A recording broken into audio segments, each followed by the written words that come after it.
Baik, kos sara hidup yang meningkat terus beri tekanan kepada rakyat dalam melalui hari demi hari. Boleh kata di seluruh negara, itulah isu sama dibangkitkan rakyat. Terkesan teruk akibat kenaikan harga barang yang seolah tiada henti. Di Lumut Perak, begitu juga keluhan disampaikan kepada wartawan Esra Awani Ridaudin Daud. Ridaudin, apa mungkin langkah yang dilakukan oleh penduduk di Lumut dalam mendepani kenaikan kos sara hidup ini? Baik, terima kasih rakan setugas di Pusat Penjarahan Asia Hakim Rahman. Antara pembaca berita yang selalu menyuarakan isu-isu rakyat terutamanya di sosial media beliau. Jadi apa yang boleh dikatakan sebenarnya kos sara hidup sebenarnya Hakim memang isu yang bukan sahaja dibangkitkan di Lumut. Di Lumut ini hanyalah suara kecil yang dibangkitkan suara mereka berkenaan dengan kos sara hidup. Kalau diselusuri di seluruh Malaysia pun sebenarnya kita ada rakan-rakan setugas di seluruh Malaysia.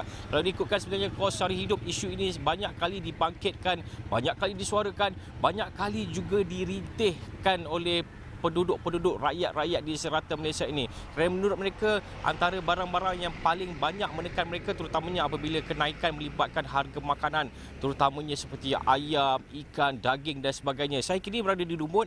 Di Lumut ini boleh dikatakan kalau bertanya kepada penduduk-penduduk di sini boleh dikatakan kos sara hidup di sini masih lagi terkawal. Namun ingin saya imbas kembali seketika apabila saya berada di Ipoh baru-baru ini, kira-kira seminggu yang lepas, saya melihat harga, saya sempat pergi ke pasar Ipoh. Saya melihat harganya boleh tahan, boleh dikatakan agak tinggi. Kalau tidak silap saya, ikan kembung sampai RM13 sekilo. Kalau sebenarnya kalau dulu mungkin kita bandingkan mungkin dalam 5 ke 6 tahun lepas, sebenarnya tidak sampai RM10 pun. Yang membimbangkan adalah harga ikan kembung naik sehingga RM7 ke RM8. Namun tangga gaji rakyat Malaysia dan juga penduduk di luar bandar ini masih lagi di takuk yang sama. Itu menyebabkan kenaikan kos sara hidup ini menyebabkan mereka tertekan dari semasa ke semasa. Jadi sebenarnya kita boleh dengar sedikit apakah keluhan penduduk ataupun rakyat Lumut yang disampaikan kepada saya pagi tadi. Ada yang terkawal dan ada yang dah contoh macam saya said bahan-bahan mentah seperti telur, ikan apa semua dah ada yang mula naik. Daripada saya itu sajalah. Memang tak begitu tertekan lah, okeylah. Tertekan sebenarnya, tapi kita kena positif lah untuk hadapi apa masalah yang datang. Kita tak boleh berharap dengan satu pekerjaan. Jadi kita kena usaha lebih jugalah. Itu dia terpulang dari sini bagi saya. Keadaan sekarang, zaman-zaman sekarang ni kan, saya tengok kos sara hidup memang teruk lah. Dengan keadaan rakyat sekarang pun tak berapa nak boleh berbelanja sebab kerana barang-barang pun terlalu tinggi harga semua kan. Termasuklah macam kami di Lumut ni pun memang amat terkesan dengan keadaan sekarang. Perniagaan kat Lumut macam mana? Kata orang kan suam-suam kuku kan. Kalau hari Sabtu, hari Ahad tu mungkin ada pengunjung sikit, tapi kalau hari Isnin sampai Khamis tu kategori parah lah. Bagi saya sekarang ni kos harga barang agak tinggi lah. Untuk saya sebagai bujang pun, untuk tampun saya sendiri pun kadang-kadang susah juga. Tambah lagi, memang saya duduk dengan family tapi kos harga hidup saya sendirilah. Macam itulah. Sekarang pun ramai customer komplain makan mahal. Kita nak macam mana sebab kos harga barang tinggi.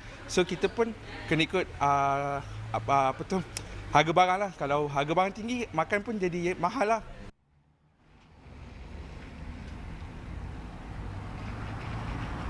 Okey, baik, itulah apa yang disampaikan. Seperti soalan Hakim tadi, bagaimanakah cara mereka untuk menangani ataupun berdepan isu kenaikan kos sara hidup ini. Ada pelbagai cara yang dilakukan, terutamanya seperti peniaga, mereka berdepan sedikit masalah apabila harga barang bahan mentah terutamanya naik kerana mereka beli dengan harga mahal. Sudah pasti mereka terpaksa, mahu atau tidak mahu, terpaksa juga menaikkan sedikit harga. Kerana kalau tidak dinaikkan harga, mana mungkin mereka boleh mendapat keuntungan dan sebagainya, nak bayar pekerja, nak bayar kos tapak dan sebagainya, sewa dan sebagainya, elektrik lagi. Jadi mereka terpaksa menaikkan harga sedikit dan akhirnya itu menyebabkan banyak pelanggan merungut kepada mereka apabila harga naik. Namun mereka tiada pilihan sebenarnya. Ini sebenarnya adalah kesan-kesan rantaian yang akan pergi daripada pemborong, kemudian akan pergi kepada peniaga dan kemudian akhirnya akan sampai kepada pengguna, iaitu rakyat sendiri. Dan antara seorang lagi yang bercakap kepada saya, beliau cuba untuk survive, cuba untuk adapt Dan kalau boleh itu bergantung atas diri sendirilah. Kalau ikutkan pada beliau memang mengatakan memanglah agak tertekan dengan apa yang berlaku.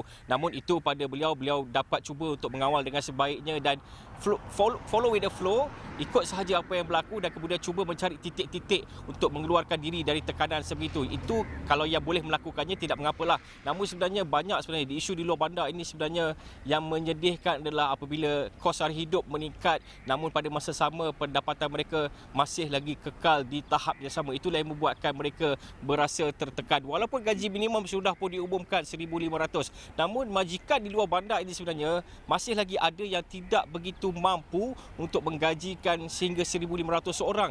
Kalau diikutkan hari ini di Lumut seperti biasa, kalau Sabtu Ahad mungkin ramai. Namun hari ini macam yang ada Pak Cik cakap tadi, keadaannya som-som kuku, parah juga keadaannya. Jadi kalau sebenarnya saya lihat, saya pusing di Lumut ni, malah dari malam tadi pun sebenarnya memang nampak agak lengang, tiada penghujung, kalau ada pun boleh kira dengan jari saya. Jadi itu sebenarnya antara perkara-perkara yang membuatkan mereka terkesan dari segi ekonomi. Dan tentunya apabila kos sara hidup semakin meningkat, berlakunya beberapa siri kenaikan harga barang yang seolah-olah tidak terkawal, ia akan sedikit sebanyak menambahkan lagi tekanan buat mereka. Yang pasti semuanya setuju, semuanya senada. Mereka mengharapkan pilihan raya kali ini mereka bakal mendapat sebuah kerajaan yang mampu memberikan perkhidmatan terbaik kepada rakyat, menumpukan kepada kebajikan rakyat dan terutamanya menyelesaikan isu kos sara hidup ini. Kita ada pasukan jihad inflasi, kita ada pelbagai pasukan ditubuhkan. Objektifnya untuk menurunkan kos sara hidup, namun nampaknya tidaklah begitu berjaya. Jadi saya fikir itu laporan saya dari Lumut ni, Hakim.